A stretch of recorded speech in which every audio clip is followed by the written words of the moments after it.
Look, I don't have slides for this session either for those who've joined me before in other sessions, because I think it needs to be, again, the beginning of conversations, of talking about what it means when we're moving into cycles of funding where the expectation is that we're all contributing to outcomes.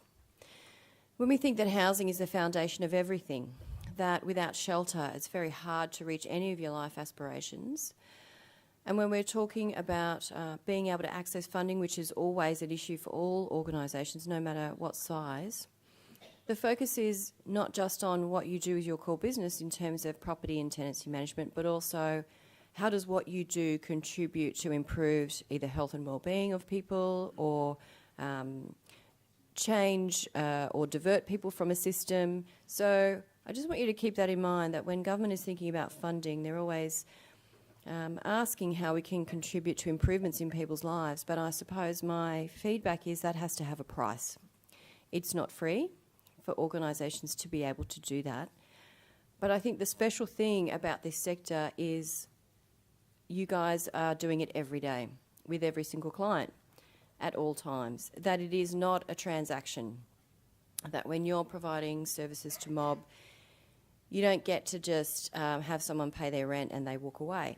That there are other, it's a relationship that you have with clients. It's a way of doing business that sometimes isn't captured. You know, we recognise that that's needed as well, because often staff in ACHPs are helping and stewarding people to the service systems that they might need, that they are unable or unsure of or not confident enough to access. So a lot of on-the-ground staff, again, are not just collecting rent. They're taking people to the doctor. They're finding out, you know, how to get someone into a different type of housing. They might be assisting with children. And when we see health and justice and education with a lot of staffed, funded Aboriginal liaison positions, we know that there is a need for that organisations, especially Aboriginal organisations, span that divide between the client and the outcome, is because they walk with them and help them access those outcomes. You can call it care and support, you can call it case coordination, you can call it case management, you can call it whatever you want, but the word today, the most attractive word is that government is talking about wraparound services, services that wrap around the client, or that the client can access where and when they need it, that they're available, that they're marketed. Many of you, or most of you, are also in receipt of other types of streams of funding, so that your services are diverse. You are delivering more than just property and tenancy management. For some organisations, it's a very small part of your overall business model. But I think that if we are going to be helping government to meet objectives and to be delivering culturally appropriate care to clients, that we have to work out, well, how much does that cost?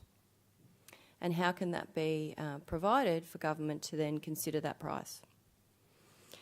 So, with that in mind, we developed this panel today.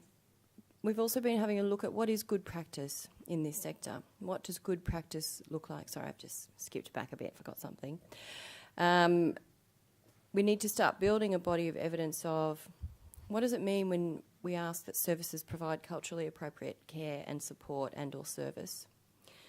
How do we start building within the sector a really good model of practice? So it can be emerging models, things that people are trying that they think are working really well. Good practice where, you know, there's some principal elements that are the same across different organisations about how they deliver services, to then moving to, you know, excellence in terms of practice, if that applies, because every community is different. So are there common elements to what everybody does? I think that over the next part of developing a strategy, it's going to be really important for us to be able to identify the uniqueness of what we see Aboriginal service providers delivering to their clients. So I just wanted to show you, Suzanne can't be here, as Justin said, but she wanted to make sure that everyone could have a look at Bungaree. So Bungaree are delivering over 30, they have 30 different funding streams. And they've put together a service directory so that clients can easily understand and navigate what's on offer at Bungaree. So I'm just going to quickly move through it so you can have a look, the layout and how they market themselves. And it'll also be sent out as part of the slide pack.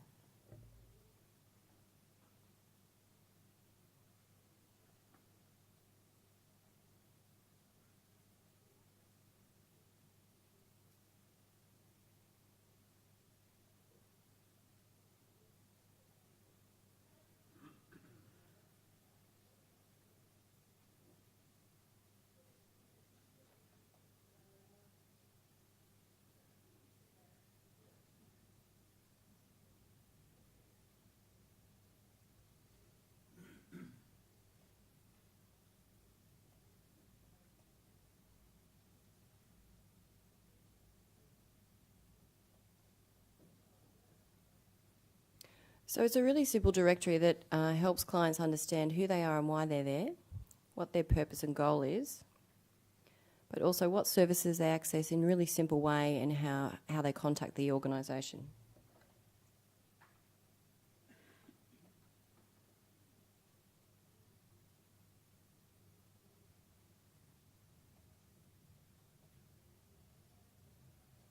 So My Aged Care is a big service delivery stream for Bungaree, and they have a number of aged care and complementary services, so services that feed into each other. So community transport, support for in-home care.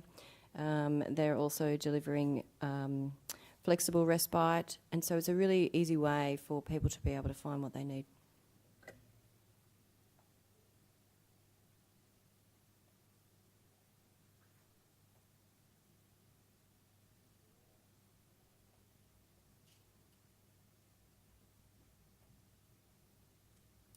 Oh, I seem to have stuffed something up. Sorry, Darren. I mean, I'm not going to drag you through the whole service directory, but I think it gives you a good idea about how organisations are moving to market their products and services.